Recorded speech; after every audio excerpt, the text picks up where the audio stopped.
A case where, to me, they can do this to anyone. Former President Donald Trump speaking out for the first time today as a convicted felon. Now the country's next ahead of the election. Good afternoon. Thanks so much for joining us. I'm Kelly Jackson. President Biden also addressed the historic felony conviction from a news conference at the White House. Our political editor, Mark Maxwell, is here with reaction. Mark. Kelly, you can see it on his face on Thursday night. Reality is starting to set in for Donald Trump. Today, he described his felony conviction as a very unpleasant thing and then cast him as a system.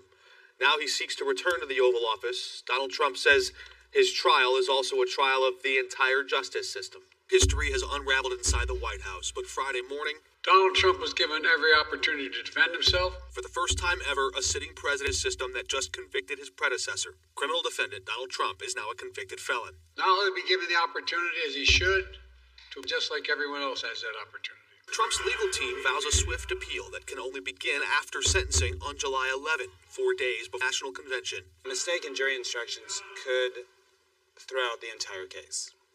So it is possible that this will be on the law if the judge made a mistake. Five on your side, legal analyst Anders Walker broke down what went wrong for Trump's legal defense. I'm going to stand. Really? He's a compelling speaker. He's a dynamic personality.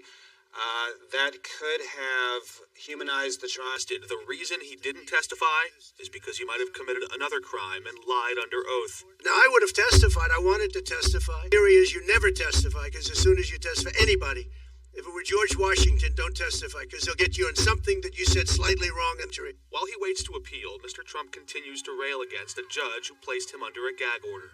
It was a rigged trial change where we could have a fair trial. We didn't get it. We wanted a judge change. We wanted a judge that wasn't and obviously he didn't do that. And it's reckless. It's dangerous. It's irresponsible for anyone just because they don't like the verdict. Our justice system has endured for nearly 250 years, and it literally is the cornerstone of America, our justice system. The justice system should be respected, and we should never let down.